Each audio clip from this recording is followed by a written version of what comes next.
'పరంతు Po', 'fly away' 2 hours 10 minutes run టైమ్‌తో తమిళ్ నుండి తెలుగులోకి డబ్ అయిన ఈ మూవీని జియో హాట్‌స్టార్‌లో స్ట్రీమ్ చేస్తున్నారు. తెలుగు డబ్బింగ్ పర్లేదు. ఇబ్బంది పెట్టే సన్నివేశాలేం లేవు. సో, ఫ్యామిలీతో చూస్తానంటే చూడండి. అండ్ ఈ రివ్యూ విన్న తర్వాత మీరు చూస్తాను అంటే చూడండి రివ్యూని పట్టించుకోకుండా. నేను చెప్పేది కేవలం నాకనిపించింది అంతే. ఇక ఈ సినిమా చూసాక నాకైతే సోషల్ మీడియాలో ఈ సినిమా థియేటర్స్‌లో రిలీజ్ అయినప్పుడు తెగ హైప్ చేశారు. థియేటర్‌లోనే చూద్దాం అనుకోని ఫ్యూ వీక్స్ బ్యాక్ ఎందుకో ఆగిపోయా. ఆ రోజు నేను ఎంత మంచి డెసిషన్ తీసుకున్నానో ఇప్పుడు ఈ మూవీని ఓటీటీలో చూసాక తెలిసింది. 'పరంతు పో' కాదు, ప్రాణం కాపాడుకొని పెట్టాల్సింది. ఏదో ఉన్నట్టుగా మొదలై ఏమీ లేనట్టుగా అర్థం పర్థం లేని కంక్లూజన్‌తో ఎండ్ అయిన ఒక మహా బోరింగ్ ఫిల్మ్ గైస్ ఇది. అసలు పేరెంటింగ్ కోసమా? లేదా పేరెంట్స్ ఎంత కష్టపడతారో చెప్దాం అనుకున్నారా? ఈ జనరేషన్ పిల్లల స్కూల్ ఫీస్ గురించి చెప్దాం అనుకున్నారా? లేకపోతే ఎలా నెగెటివ్ ఇన్‌ఫ్లూయెన్స్‌కి గురవుతున్నారో పిల్లలు చెప్దాం అనుకున్నారా? లేదా అందరితో మీట్ అవుతూ పిల్లలకి మంచి ఎన్వైర్న్‌మెంట్‌ని ఇవ్వాలనుకున్నారా? అసలేం చెప్దాం అనుకున్నారు? మార్స్‌కి వెళ్ళినా మారని కథ ఇది అని కంక్లూజన్ ఇస్తారు. అసలు కథ ఉంటేనే కదా! అసలు రియాలిటీకి ఎక్కడా దగ్గరగానే లేదు ఈ మూవీ. శారీస్ అమ్మే తల్లి, తక్కువగా మాత్రమే సంపాదించే తండ్రి, వీళ్ళు 3,25,000 పెట్టి కొడుకుని చదివిస్తారంట మిగతా ఖర్చులు కాకుండా. అసలేమైనా నమ్మశక్యంగా ఉందా అండి? అసలు తక్కువ సంపాదన ఉన్నవాళ్ళు అంత పెట్టి ఎలా చదివిద్దాం అనుకుంటారు? ఇలా ఒక అరగంట అయింది. సరే సోషల్ మీడియాలో హైపు మధ్య నుండి బావుంటుందేమో అనుకుంటే ముందుకెళ్తున్న కొద్దీ మరింత బోరింగ్‌గా మారింది. సినిమా చూస్తున్నంత సేపు ఒకానొక పాయింట్‌లో స్టోరీ ఏంటి?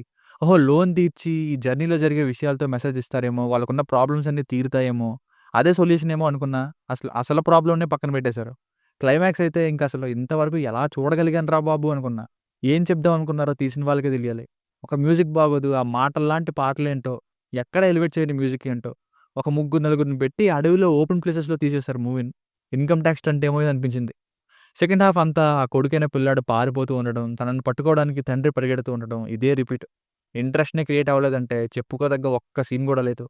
ఎమోషనల్‌గా ఇందులో ఉన్న సిట్యుయేషన్స్‌ని ఎంతైనా పెంచుండొచ్చు. కానీ ఎటువంటి ఎమోషనల్ ఈవెంట్స్ లేవు.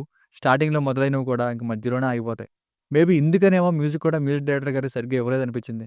మెయిన్ లీడ్ పెర్ఫార్మన్సెస్ బావున్నాయి. ఆ పిల్లాడి పెర్ఫార్మన్స్ కూడా ఇంకా సినిమాటోగ్రఫీ కానీ ఇవి ఉంటే సరిపోతాయా? అసలు విషయం లేకపోతే. సిట్యుయేషన్స్‌ని పాటల రూపంలో చెప్తూ ఉంటారు. విపరీతంగా వస్తాయి పాటల మాటలు, మాటల పాటలు. ముందు ఫ్యామిలీ ఇంట్రొడ్యూస్ అవుద్ది. మెల్లగా ప్రాబ్లమ్స్ ఇంట్రొడ్యూస్ అవుతాయి. ఇక అక్కడి నుండి మనకి హెడేక్ ఇంట్రొడ్యూస్ అవుతుంది. హార్మ్‌ఫుల్ ఇన్‌ఫ్లుయెన్సెస్ చిల్డ్రన్ చూసి చెడు అలవాట్లకి ఇన్‌ఫ్లుయెన్స్ అయ్యి నేర్చుకునే అవకాశం ఉన్న విషయాలు, ఇవి సినిమాలో డీల్ చేస్తున్న విషయాలన్నట్టుగా మొదలయ్యి, ఇది కూడా కాదు అన్నట్టుగా సాగుతుంది. స్టార్టింగ్‌లో ఇంత పూర్ ఫ్యామిలీ వాళ్ళ చైల్డ్‌ని 3,00,000 ప్లస్ ఫీస్ కడుతూ చదివిస్తుంటే, ఇప్పటి జనరేషన్ అంటే modern day education and children development గురించి ఉంటుందేమో అనుకున్నా. మెల్లగా రియాలిటీకి దూరంగా వెళ్ళిపోతూ అలా కిందకి పడిపోయింది గ్రాఫ్ నీరసం తెప్పించింది. గెస్ట్ అపియరెన్స్‌లో అంజలి గారు అసల చేయాల్సిన రోల్‌నే కాదది. ఇక స్పెషల్‌గా మైనస్‌లు, ప్లస్‌లు ఏం చెప్పాల్సిన పనేం లేదు. సో, ఫైనల్‌గా మూవీకి వర్డిక్ట్ ఏంటంటే, స్టార్ట్ అవ్వడం క్యారెక్టర్స్ ఇంట్రొడక్షన్స్‌తో స్టార్ట్ అవుతుంది. కొన్ని మంచి విషయాలు కూడా ఉంటాయి. ఎమోషన్స్‌కి హెవీగా స్కోప్ ఉండే చాలా సిట్యుయేషన్స్ ఉంటాయి. కానీ ఒక అరగంట ఓకేగా వెళ్తుంది. కనీసం అక్కడి నుండి అయినా స్పీడ్ అందుకుందా అంటే, మహా బోరింగ్‌గా, స్లోగా లాగ్‌తో డ్రాగ్ చేస్తూ అసలు ఇంట్రెస్ట్‌నే క్రియేట్ చేయలేని విధంగా, థట్ టూ అసలు ఏం చెప్దాం అనుకున్నారో అనేలా ఉన్న ఇంట్రెస్ట్‌ని తీసేసేలా, తీసుకున్న విషయాల్ని వదిలేసినట్టు అద్దం పద్దం లేని కంక్లూషన్‌తో ఎండ్ చేశారు. నా వరకు మూవీలో పెర్ఫార్మన్సెస్, అక్కడక్కడ one liners comedy and cinematography తప్ప మిగతా సినిమా వలన స్టార్టింగ్ పర్వాలేదనిపించింది కూడా, మిగతా సినిమా వలన ఇంప్రెషన్ పోయేలా చేసింది. నచ్చలేదండి నాకు. ఇక చూస్తాను అంటే మీ ఇష్టం. మీకు నచ్చచ్చేమో. Very disappointing film. దీనికి రేటింగ్ వచ్చేసి ఇది నా ఒపీనియన్ 2/5. మీకు ఏమైనా వర్క్ నచ్చినట్లయితే మరిన్ని రివ్యూస్ కోసం మన ఛానెల్‌ని సబ్స్క్రైబ్ చేసుకోండి. Thank you.